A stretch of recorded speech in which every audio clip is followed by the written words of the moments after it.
Unmuted. Hello, good evening, good morning, everybody. Hello to the US. Hello, hello, good morning, everybody in the US. Good evening in Singapore. Good day in Germany. Can you hear me? Is there someone out there? I'm in Malaysia right now.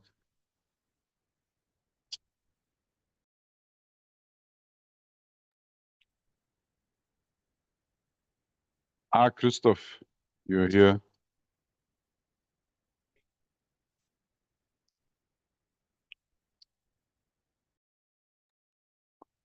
Hello, Christoph. Please unmute your microphone. Hi, Martin. Yes. It seems that we are alone. I'm not so sure. Is it right? So far, yeah. Okay. Nobody here yet. I'm in Malaysia currently. And all right. yeah, very interesting. I was invited at a meeting of German entrepreneurs in South Malaysia. Very, very interesting. South Malaysia is currently taking off, as it looks for me. And they're building data centers all over the place. Change. Yeah, it reminds me a bit to Shenzhen 20 years ago. So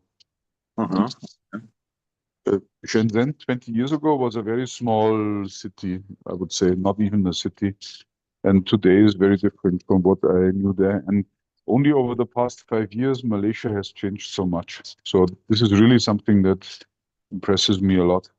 And you see some specific and deliberate development of the Johor Bahru state, which is the most southern state in Malaysia. And also there's what is it, a city? No, it's more, yeah, a town area of JB. They call it Johor Bahru Central, and then all around.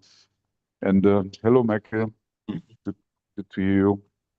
And the Johor Bahru government is cooperating with the Singapore government, and they are currently pouring billions into that area and attracting new companies that come here from Singapore mostly, but not only from there. And I was today in a circle of about 35 German representatives of German companies. The whole evening was spoken in German. There was, I would say, 1/3 of the people were from Kuala Lumpur, which is about 1 flight hour north of JB. So they came in just for that meeting. It's something special.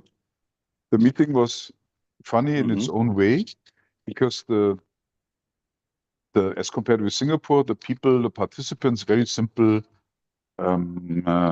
small, medium-sized companies, mostly no MNC, no Bosch, no Siemens, no BMW, no nothing, only companies you have never heard of in your lifetime, but with, let's say, up to 1 or 2 billion euros revenue per year. So not small companies. And yeah, so very interesting what is going on in South Malaysia, which is next to Singapore up in the north. And hearing interesting stories also about China and what happens there, and manufacturing being moved from Malaysia to China. And then after some time, this comes back because the quality in China being so bad as compared with what they do in Malaysia.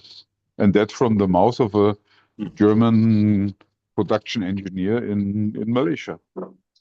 So I found it quite impressive what I heard today from just grassroots impressions. That's what I can contribute. And yeah. So how is my background noise here? Is it bearable, or is it difficult? The background noise is not so bad. It's just a little bit buffering. So sometimes you fade out a little bit on the connection, but that could also be me. Okay, I have a stable internet here. Okay, Jürgen Brügel is also here. Hello, Jürgen. Hello all. Yes. That's just telling. Yeah, I was hoping that we have a few. I have cool news. First thing is, earlier this week, I set up our own bank institute in Singapore. It's the First Innovation Bank. And you find it at firstinnobank.com. And it's about, Okay. Christoph, I believe I told you already, right? Or I sent it to you. Not yet. You sent me about this one financing concept. Yes. Yes. So that was something I wanted to discuss with my peers here, because we have three people that participate, three kinds of people that participate. There would be, of course, the founders who are seeking innovation financing. And then you would also have the investors that are the guys who buy the tokens, which are tied to some final product. And then you have innovation partners that are those that are in the ecosystem that provide the elements that are relevant for that one. And so that concept is new. I've never seen that one before. And that's something I wanted to discuss over the next coming weeks or so. And yeah, so that is one thing. And there are so many aspects to that that need to be discussed. And yeah, so that's something. And my main thing would be, could it be that such innovation tokens are also interesting for larger companies? So would larger companies also try to tap into such innovation vehicles if it is about financing what they are innovating? That's a question that I have that is really burning, because if that is the case, then the market is much larger than what we think. Say, Martin, Michael here. Yes, go My ahead. comment would be that larger companies have their own extensive resources. They're either sitting on billions of cash, or they can go out to the equity markets, they can write new stock. So I just opened your platform. So if it's all about financing, it looks like your best target would be smaller or privately held who need the money. Larger companies don't need the money. Yes, that's what I think also. And that is telling in some way, right? Which means that smaller companies have not only a disadvantage of being smaller, is like a smaller boat versus a big tanker, but also they have less access to the financial markets, which is another advantage of bringing in a new asset class, which is the tokenized innovation. And that asset class makes it easy for smaller companies or even startups for the first time to tap in a financial market. And the investors having the big advantage that whenever they want to exit, then they can sell their tokens on an exchange. And from the balance between the purchase and sales price, the markets would also gauge the value of the innovation at the same time, which is the most important aspect for me, I would say.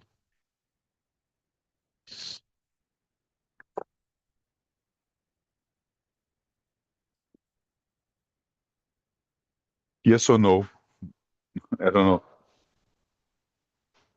Well, I'm looking at all your check marks, Martin, and your 4 boxes, your solution, and this and that. I guess I'd Yes. have to spend a little more time. But who do you believe are your competition for your offering here? Who are your competitors? Other banks or other? No, the other direct similar- competitor is Kickstarter. Oh, all right, gotcha. Kickstarter.com. But the disadvantage over the Kickstarter.com is that these people, they have financed a lot of projects, but if you invest into a Kickstarter project, there's no way that you get your money back when you want it back. And that's the advantage, because we have an open market.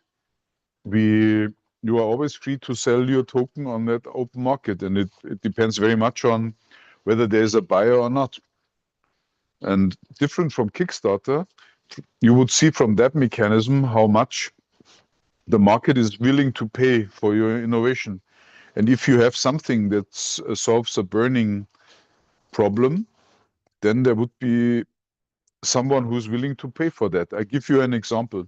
We have a company that develops, and we are currently screening a number of companies that have applied to become a member of that, or a founder that is listed there.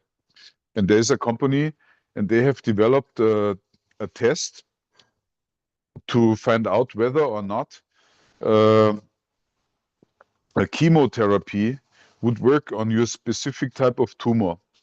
And this is how they do it. They take a probe of the tumor, then multiply those tumor cells in a lab, in vitro, they call it, which means in a glass. And then they try out a number of different cancer drugs on that amount of cancer cells. And they can tell you immediately which drugs would not work at all. So, and what I heard is that currently 99% of all cancer treatments are done with about 160 different chemotherapies. And for the practitioner who's treating your cancer, it is a race against time to find out the chemotherapy that works against your specific cancer before you die. Because each failed chemotherapy would weaken your body. And if you can reduce the time, let's say from 6 months or 10 months to maybe 2 months, if you have only to try out maybe 10 cancer drugs instead of trying out 160 cancer drugs, that's a tremendous advantage. And the problem that this company faces is that this treatment is not yet supported by clinical studies. So that would only work for cancer patients that are already in stage 4, where the doctor can do what he wants. And so most of the time, the patients are already dead when they come, and or half dead when they come and try to find out what therapy would work for them. And for those cancer patients, such a system would be perfect, because if you fear that you might have cancer in an early stage, then you buy your token at that stage at a very cheap price with a discount. And when you think that you need it, then you can skip the entire queue and get to position 1 to be the first one who gets the next available batch for testing. And that would be a promoter. And for them, it seems that it works. So that's only one of the applications where this can help. Well, Martin, for each of the 160, there has to be millions of patients and thousands of oncologists who are specialists. Each of the 160 are in effect the gold standard, and each of those drugs were launched with thousands of patients in clinical trials. Exactly. The problem is only you have 160 drugs and thousands of different cancers. No, but the 160 are 160 for a reason. It's not 10 and it's not 2,000. Those 160 have some benefit that the FDA has in effect put through the clinical trial. So every doctor who's prescribing those must have references galore that says that's their pick for lung cancer today. Yes, right? I don't know the growth rate, how many new tests there are per year, but those 160 have been developed over the past 30 years. I would think so. So your client with this new algorithm, what, does a better job than the thousands of doctors who are prescribing these gold standard 160 chemo drugs? No, not a better job, but they will tell you within a very short time, let's say 2 weeks, which one of the 160 or which ones, more than one, will definitely not work on your tumor. But if you put the doctors who are sanctioning those and the FDA who did all the clinical trials, if you put them all in a room together, they're not going to get along very well. Of Right? course not. And that's the reason why the picking up rate is so small. Well, but your bearded stranger who comes in cannot play Solomon because the room is filled with people who are more experienced in prescribing each of the 160. I guess I'm kind of Yes, missing how yeah, can your bearded stranger argue against the experts? no, the problem is the following with cancer treatment. At one point in time, the doctor has tried out 60 of the 160. And your cancer is still not shrinking. And then what? From the pathologists, you would know that you have 2 months to live, and there's still 100 to try out. Then what to do? And that's the reason also why you definitely run out. If your cancer doctor doesn't find a treatment when you're still more or less healthy, so that your body can take the missed treatments, then everything is good. But at one point in time, your body becomes so weak that each new try would definitely weaken the body. But if the cancer is not, I, I don't know whether the word is right, but eradicated, then you're simply not lucky and you will die. And what they can do is, and actually they have the first, how to say, it's not a trial, because when you're stage 4 cancer and there's a doctor that says that you must try out this in order to get the better treatment, then the German health insurances would give you a go and they would pay for the test, which is what happened. There are already 2 cases where the German health insurance paid for the new invention to find out what is what is not the right treatment. And I don't know whether they were successful, but at least the doctor said it helped.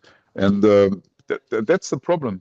And that's also the reason why only this invention is only bought by stage 4 cancer patients, because in stage 1 and stage 2 and stage 3, the traditional doctors are still happy with handling you through stage 1, stage 2, stage 3. The problem is only if they don't get your cancer solved while you are in those 3 stages, then suddenly you're stage 4, and then you have 2 months on the meter, and that's it.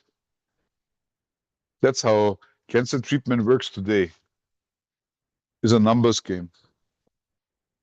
Well, Martin, there's many stories. Steve McQueen, a very famous actor, went to Mexico, some Juarez clinic, because he lost all hope here, and down in Mexico they said, "Aha, we've got a possible cure," and he went there and he still died.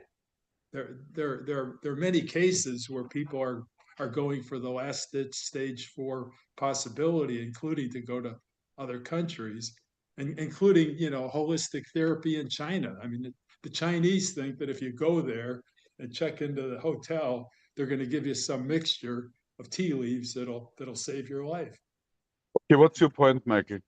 My point is a lot of them are quacks, and I guess if anyone has friends or relatives who have gone through this, and all of us have, um, how can your investment in a blockchain token for this miracle search out of the 160 be any better because it's not a than a treatment. leading cancer doctor? Very simple, because it's not a treatment, but it's a way to select a treatment that may work from a treatment that does not work. They do it on a probe on a sample of the cancer. Well, it's statistical, Martin. I guess I'd rather go with the strongest guy with the background of a certain kind of cancer in the room. Like I said, they're all going to argue over who's right for which chemo. You have to play the odds and go with the go with the therapy that's likely to succeed. And it's Michael, it's guesswork. What you are describing is exactly one of the reactions that they face, and they're very honest about it. They say you must discern between the doctors some doctors say, what do you want? I'm the expert, go away. Others say, okay, because he's now in stage 4, why not trying it out? And it's about, we are getting back to the black hat phenomenon. It's really about, do you have a doctor who is open for other treatment, no, not other treatments, for other approaches, I would even say, because the treatments is still one of the 160 treatments that are allowed. The difference is only which one to select from. And it's still a treatment that is, I would say, allowed or accredited or whatever. But the question is only, as a doctor, do you want help from another method to select the right treatment or not? Because you think that you know it better. And there are some doctors who honestly say, I don't need this nonsense because I know it better. And then there are others who admit that they know nothing. And they would even admit. And then they say, okay, let's try out this thing. Why not? It's only a laboratory test.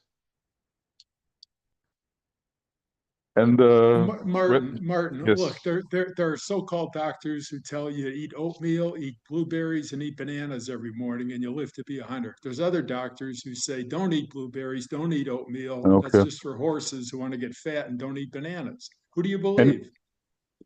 It's not about that, because that is not a accredited Well, it's treatment. similar. It's similar. Prevention No, it's also is not just, similar.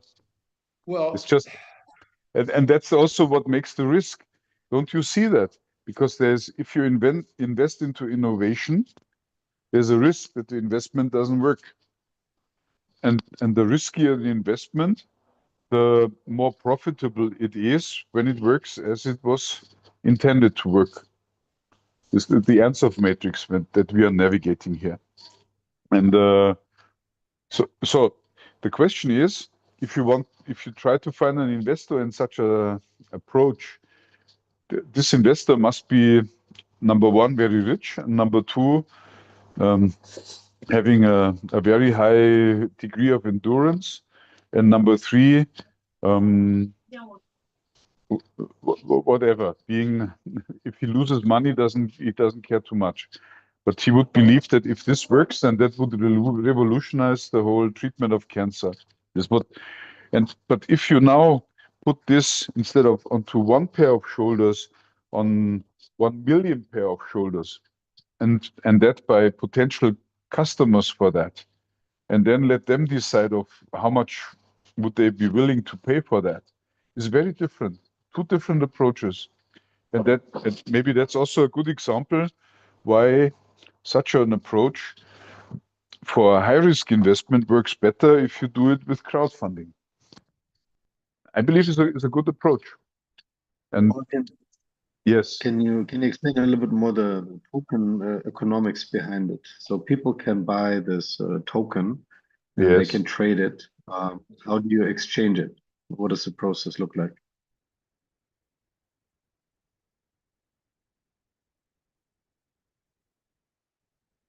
So if you have a cancer patient who wants to buy that token, he can buy it on an exchange.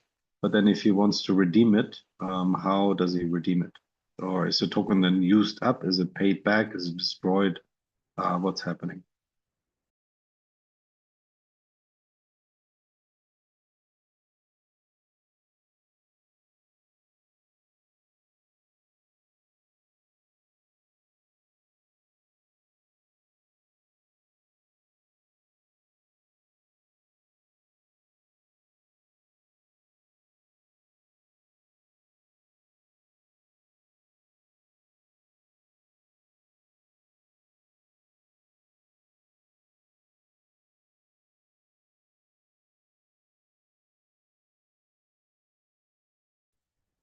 I think I lost all audio. Yeah, so did I, Christopher. Martin's Am I gone. still speaking? Can you hear me? We can hear you now, Martin. Okay. So the token mechanics is this: you buy a token, and that token is a promise that you can exchange the token against a laboratory experiment. And that laboratory experiment is similar to when you hand in a blood sample to a laboratory. They would do some experiments with it, and then they give you a measurement value. And the same is also for their token. And there's a promise that once you exchange the token, then the receiver would get the token, and the receiver would be the lab, and the lab would be the one who produces also the service. And so by nature, this is also a service token. It's not an equity token. Would you consider it a security or an No. option? It's more a future. It's like a future that you. But is a future not a security? I don't think so. Is this a larger definition? A security is like a type of share that you can kind of invest into, but it's like a share that isn't. Well, hey, Joe, when I see blockchain and I see token and Martin, it's a non-fungible asset, so it's not a security, Joe. And in effect, Martin, if you have any say so, take the idea of token and blockchain out of your offering and do something like Joe said. Either float a new issue and create a company and sell stock in this idea. But the idea of blockchain and Bitcoin is going to throw up Ponzi scheme flags, and you're not going to be as attractive. Yeah, maybe. And I pointed Martin towards a blockchain founder that's doing that, and he's taken like 4 or 5 years of regulation hoops to get to it. And they're getting to the point where in order to even do that offering, they have to form a bank. So they have to form a bank before they can almost create the blockchain. So there's a lot of freedom to operate tape. A lot, I know, but don't be surprised. I'm following up this project since the year of 2021. And I'm in as a tiny angel investor, small checks. You're going to have to put me in a special purpose vehicle because I'm so small. Well, Martin, you kept this a secret. You kept this a secret from 4x4 for 4 years, and now you're officially telling us about it. And you know, it's good to get all the reactions from He hinted. Joe and Christopher. Yeah. Yes, actually, I put talks about it on the internet, and the website has one of my talks there. It was in the German Singapore Chamber of Commerce, 2021, when the blockchain hype was there. And we have done a successful proof of concept project with a COVID-19 treatment. So there is some data here and things that we have tried out, and some Well, Martin, I'm glad you mentioned COVID. We talked about that last week, and for every 2 Modernas and Pfizers and the one that Trump took, you know, there are thousands of drug companies who claim to have the next cure for COVID. So there's a good example. Cancer and COVID are synonymous in that respect. Yes, I would say so. Are your tokens going to go up in value and traded like Bitcoin? I don't think so, because the price difference between the token as sold and the token as exchanged has a cap. Although I must say there may be speculative moments where this can happen, but ultimately the whole thing is more similar to a future. A future is a. Do you have vesting schedules with this? No, not yet. Unlock dates, because what I'm kind of hearing is that if you're buying the future, it's a future for the price, so you can't sell it for a year, right? You can sell it. You can trade futures on exchange markets, no problem. But in many types of blockchain, as an example, from the investor grouping, when they first buy into it, they essentially have a vesting schedule before they're allowed to sell it, because they're buying the future and they don't want to collapse the entire company value. And so they're not allowed to sell it until a date, till they unlock the ability to sell. Now, on many blockchain systems, there was nothing in the blockchain that prevented them from doing that. And so investors went and sold it on the spot market and collapsed the company. Yeah, sure. But that is a mechanism that is taken into account because you have a number of measures that you can put into your token. So lots of programming can be done to make them more intelligent than others. So yeah. So but in very short, there's how to say, we have just passed the proof of concept and we are now in a prototype. And we are, I don't know how far we are from the final launch of the product, but currently we are collecting founders who are willing to come in under some regulations. And the biggest obstacle for the founders, what I found so far, is that most of them are not willing to submit to an audit. And Ooh, I volunteer as tribute. And okay. here's what you have to beat as price as a founder. Have you heard recently about like the Binance, how much their rake was in fees? It was like 7 to 8% of the company is what they raked in fees in order to do distribution. Okay. I'm now looking And for a so, quieter place here. Yeah. Okay. Because they're making so much noise. And so, fortunately, we can't hear the noise. okay, but I can hear it and it disturbs me a lot. So, but now I'm in a quiet place. So now what is it that you want, Joe? You would like to participate? And Sure, I'll participate. okay, I'll cool. participate both sides, founder and micro investor. No, okay, the micro investor is simple because you would remain anonymous mostly because you buy the token over one of the exchanges that are there.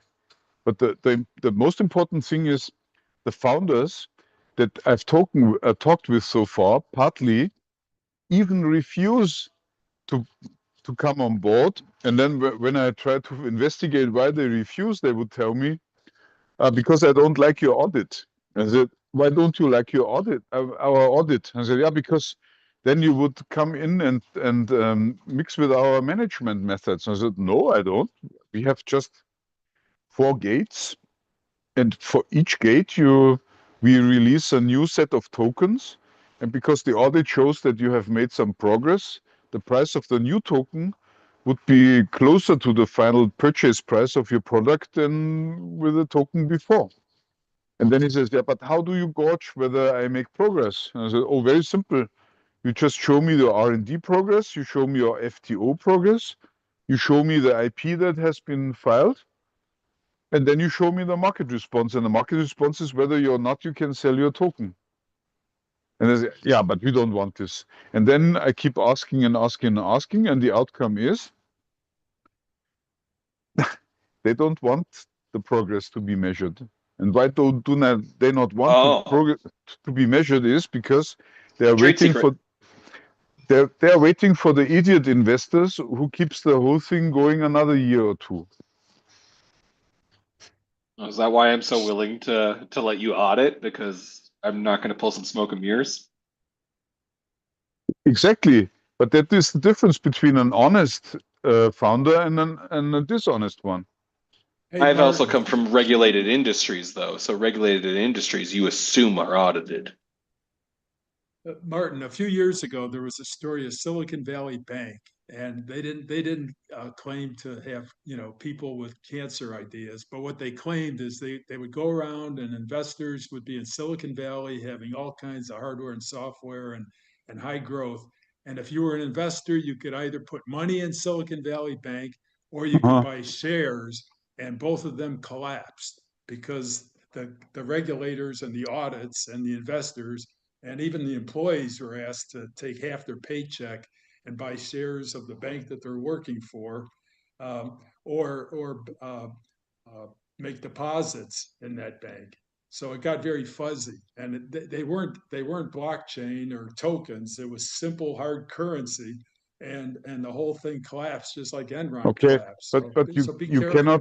you cannot compare the Silicon Bank with a Kickstarter that is where the certificates for obtaining the products are later traded on an exchange.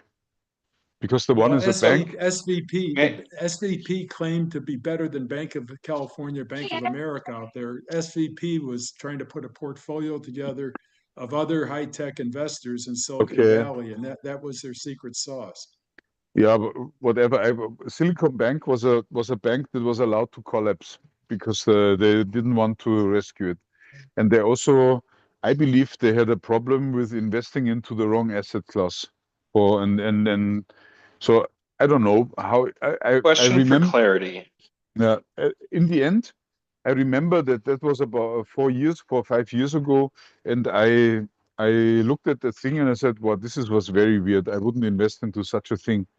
But in the easiest or the most simple form of investing into innovation that is tokenized, you wouldn't issue blockchain tokens. You wouldn't use blockchain technology. You would just issue certificates, and the certificates being a promise to deliver at one point in time in the future. And then you buy and sell those certificates on eBay. That's the most easy approach. And there's an infrastructure that regulates, that audits the participating founders on a regular basis according to the 4x4 model. And that audit is then published. And it depends on the degree of detail that you use for publishing the audit, but it would be published. And the market would know what is going on in that company. And that's the basis for finding the right price. That's the idea of tokenized Do most innovation. of the personas already manage stock within the companies that you're dealing with, or is this kind of as an alternative to when they're getting off the floor? It's just an alternative. It's like I would say it's the easiest. So you would say most of these companies have not gone into having stocks? Of course not, because this is the founder. He wants 1 million or 2 or 3. This also makes me think that I'm almost having to consider stocks in my, all right, another opportunity then, might I put forth, that the banks are the ones that are offering the documentation for stocks or options for company. And that if this is a free offering or one of the offerings with this methodology, that you prepare them to do that type of legal documentation for doing stocks, that it's the next step. After they end up succeeding and the thing grows and the team grows so much, then you end up needing to have stock options for how you incentivize the teams to grow the company. No, So that's another way. But ultimately, boil it down to the most simple version. You are doing pre-sales. I don't know. You of a product that doesn't exist. Their product doesn't exist. And what you issue is certificates. Give me this certificate after there, and then you say 1st of July 2026, and I hand you a machine that has the following specification. And you're selling that. And you say, and on top of that, I say that product is on the market after 1st of July 2026, and you can buy it for $1,000. But if you buy my certificate now, I give you a 50% discount. Ooh, don't like that. That sounds like a Ponzi scheme, Martin. That's a Ponzi Yeah. scheme. I hate discounts because in the way that you just described these certificates, they shouldn't be much different than an investor choosing to invest in a company. And discount on a valuation presumes that you even were worth a value. Wait, I'll give you another example. We have another candidate. Actually, that was the one who refused to get audited. Very, very funny. Assume you have a waste incineration plant that uses a new method. In that case, it is a medical waste incineration plant that uses a plasma method to generate very high temperatures that would definitely destroy all bacteria involved and viruses. So there's an industry for waste incineration at high temperature in Germany. which means that every hospital in Germany has a certain We amount have of. the same industry. Okay, I didn't know, but And I you have have- a salesman that goes into the hospitals to sell a infrared lens. They monitor the gas Okay. effluent going to the environment Good. to make Now- sure it did now- burn things. now take this hospital, and the director who is responsible for incinerating the waste. He would know, okay, each month I need to incinerate about 1 ton of this waste. That 1 ton would cost me $10,000 or 100. I don't know. Let's put it $100,000. And then there's this inventor or the founder, and he has a waste incineration plant who can do the same thing, much faster, much better, and for, I don't know, 20% less with plasma technology. Now, in order to build his new waste incineration plant, he needs about $10 million. So why can he not sell the waste incineration capacity of next year for some discount? You tell me, how many percent discount? 20% over the price of the day, which is his normal price? No, Why the not? price of purchasing it at let's say 11 million is, hey, this is a business that's worth 20 million in 2 years. So it's not about the price of what the equipment cost. No, you have 1 million waste incineration costs per year.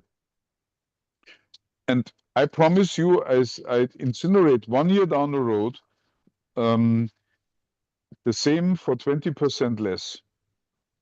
And you sell him Martin, we So had, it costs we had- 11 million. No, Martin, he we only had an spends. example. Why is it so? Stericycle went after medical waste, and it might have done it with ethylene oxide instead of incineration. They raised a ton of money, and it turned out that where they put their plant, there was environmental concerns, so they ended up going to court. And then there was another one called Marine Shale. They were down in Texas, and Yeah, they but had a that's a high risk. temperature. They had a high temperature incineration Yes, Michael, that's process. a risk. It's a risky business. We all agree. But now Well, step into the shoes of the director of the hospital who's in charge of waste incineration. If he can pay 50% of the normal price for 1 month's waste incineration capacity, and there's a risk that this doesn't come true, not yet, but maybe later, but probably comes true because he has an audit that promises him that this comes true. So would this waste incineration director not pay incinerating a 1 month's capacity of waste for half the price, by paying 1 year in advance? I would. I'm Martin, starting to think that your clientele is almost all regulated industries, because then they're obviously willing to do audits because they'll already have to comply with it. Or an the industry that hospital- wants to get into that. Joe, The hospital needs auditing.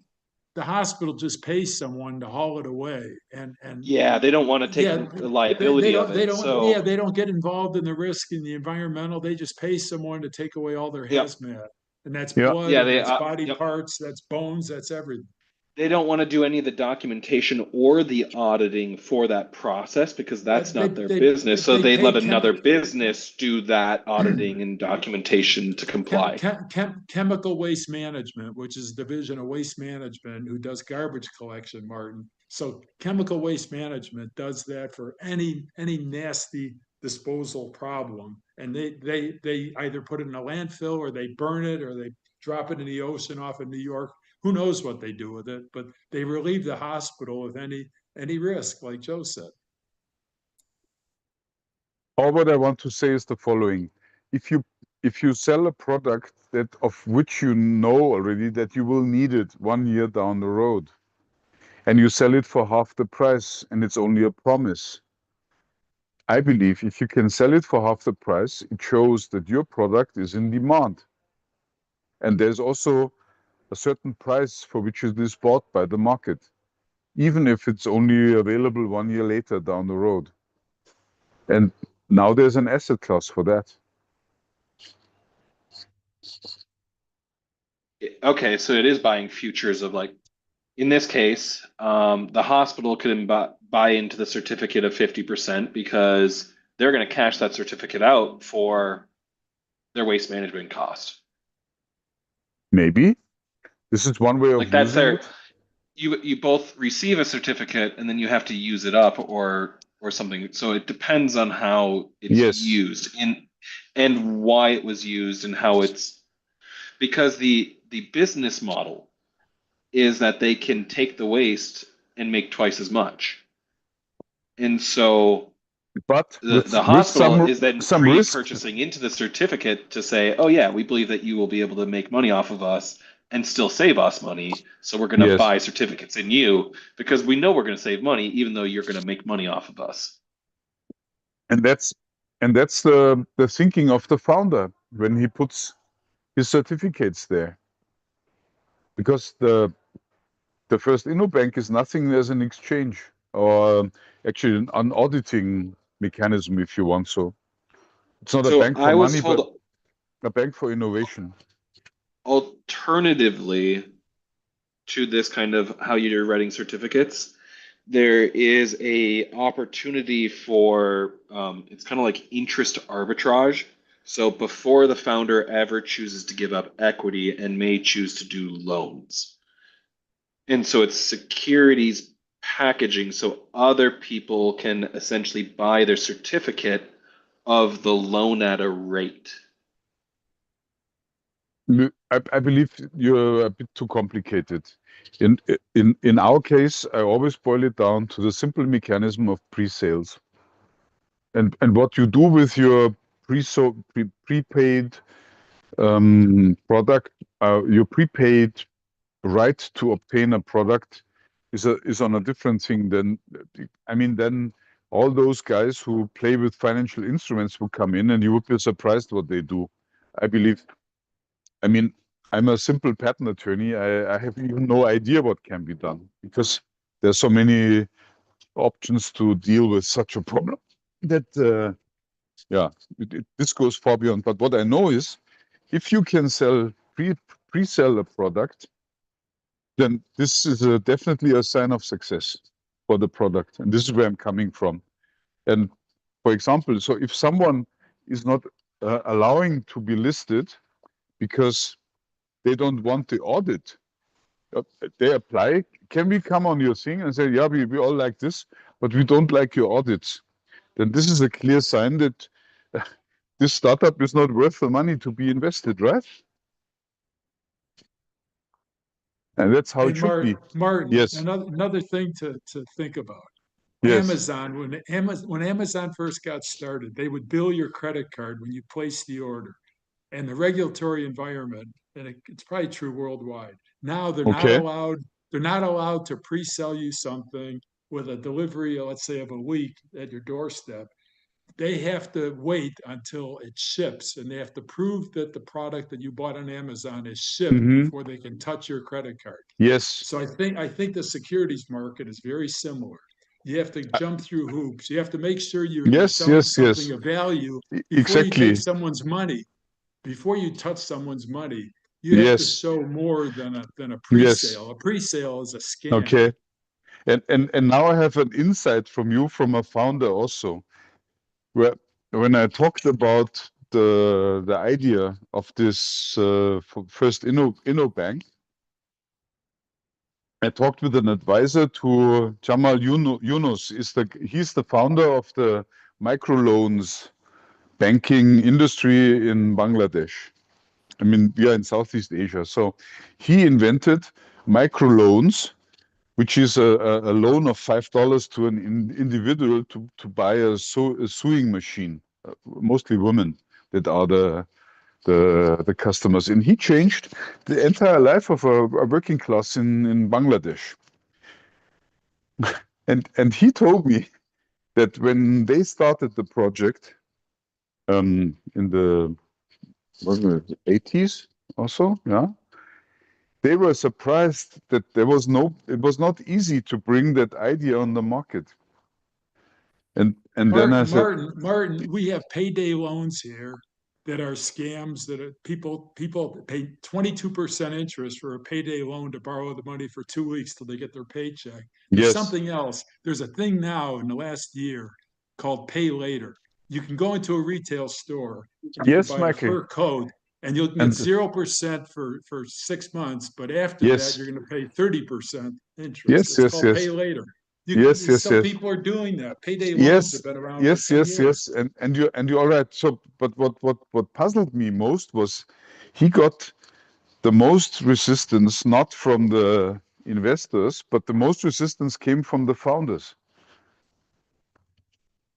And later, he received a Nobel Prize for installing that system. And he said, "Hey, Martin, what you are planning is quite an uphill battle. Better read my book," which I did. So I'm not scared. So I'm, I'm not scared. yeah, I'm bringing this up to collect all the objections that are out there, so that I can later address them one by one. Because what I Hey, can tell, Martin, yes, there's another one, Martin. Hoover vacuum cleaner, 100 years ago. I think okay, if history serves me, my memory serves me correctly, the yes, story I saw in the Harvard business case is that yes, Hoover salesman would offer the Hoover vacuum free for I don't know 3 months, and if the housewife liked it, it wasn't a Ponzi scheme, but it was pay later. They gave the household the vacuum for 3 months. okay, And if they liked it, they would then write a check to Hoover Company 3 months later. okay. It's a It's a very, pre-sale. It's a uh, uh, pre-sale, but the customer uh, takes the product. no, but that version is very capital intensive, and you shouldn't do that. So Well, Hoover did it. yeah, sure, but I can tell you I don't recommend that because it's not good. Um, what I can tell you is that I talked with the founder. No, not the founder, because he is retired already, but in one of his advisors, and he told me that what I'm up to is a real uphill battle. And he said, "Yeah, read our book, and then you would know what you're up to." And I'm starting it this week, and I want to do it right from moment one, and not without having full approval and compliance with requirements from both the Singapore and the German money authorities. And I believe that's something that says something, right? So it's not about whether you like it or not. It's about whether it gets approved by the authorities. And what I'm currently doing is I'm throwing that idea into the lion's den to see what you do with it. And I'm collecting the objections so that I can later address them. And I'm very grateful. I'm more grateful actually for the objections than for the opportunities that you see, because I see more than enough opportunities myself. Because the innovation, the area of innovation is the most underfunded area in economy. I believe that maybe 3 to 5% of innovation are currently served by the traditional ways of financing them. I believe that even large companies have a problem in having enough funds for financing their innovation. So, and I believe that this pre-sales plus audit plus publication plus whatever is one way, not the only one, but one way of getting early feedback from the market and combining it with all the other advantages that the process comes with. And yeah, so you're my audience, and I'm so grateful for your input, because this is priceless, to be very frank. I got one more little nuance I'm going to bring up because of pre-sales, and I'm trying to bring something from 0 to 1, which I would like Komen to kind of jump in on your thoughts from this, because Komen, you'd be right in that intersection of where these certificates belong. He's a product manager, trying to brought many of these products to market. And so I'd also kind of be curious on how many of them died before they made it to 1, in your experience.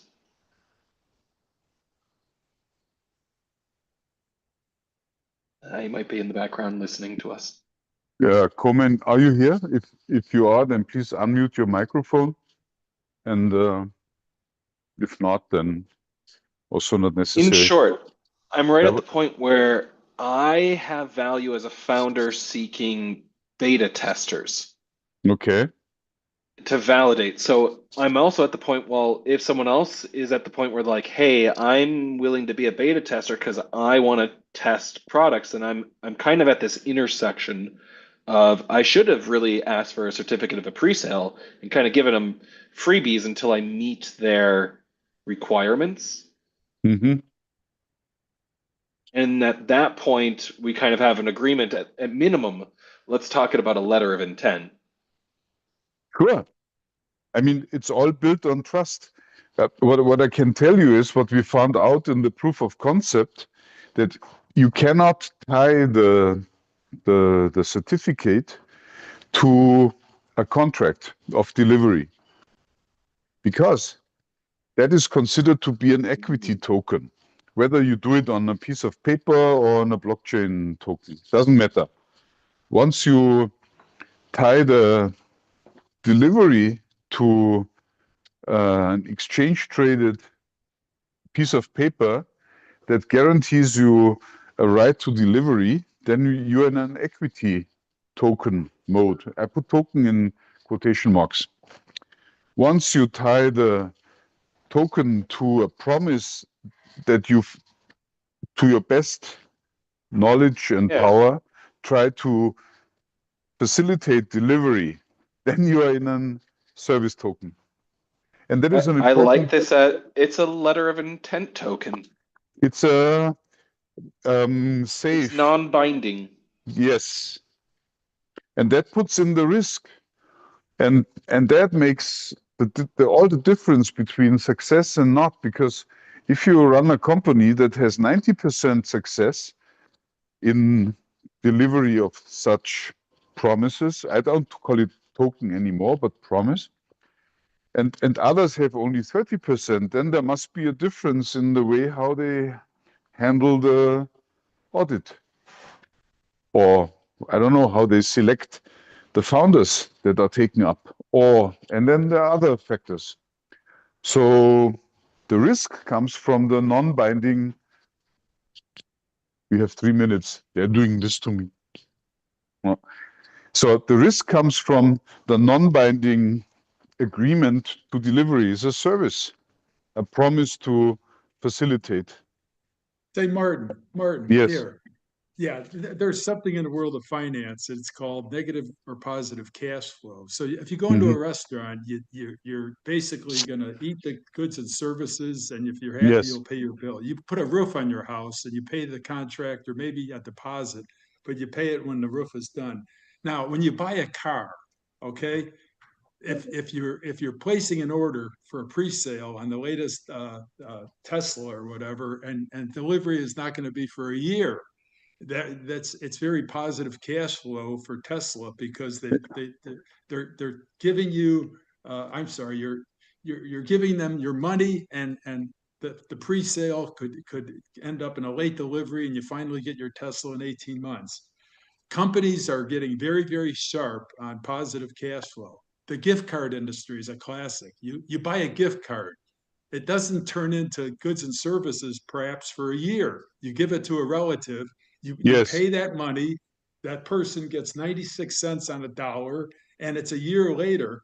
The gift card company is rubbing their hands together because it's pure profit for the 3 quarters that it takes statistically for that card to finally end up in goods and services. So pre-sale, I think the one that strikes home most is the idea of buying a car that's in demand, and you don't take delivery for 2 years on the next Porsche, Yes, it's exactly that. Tesla is just doing that, but they do it with their own means. And I've not seen There's a That's- guy in a startup that was doing that for used cars. Hey, my father-in-law is gonna end up not using this car in 2 years, so I'm pre-buying the rights to that. Exactly. And Joe, if you buy a diamond ring for your girlfriend, you pay the money to the jewelry Fuck store and that. you go home with a diamond. There's certain markets out there, Martin, where pre-sale or paying after you take the product, like getting a roof on your house, is becoming a rarity. And the idea of giving someone a ton of money and hoping to get delivery in 18 months for the car, or Joe, in the case of a used car. But this case, Michael, his nuance is that it's bringing it from 0 to 1. It wasn't a product, now it is, versus it's a product in demand.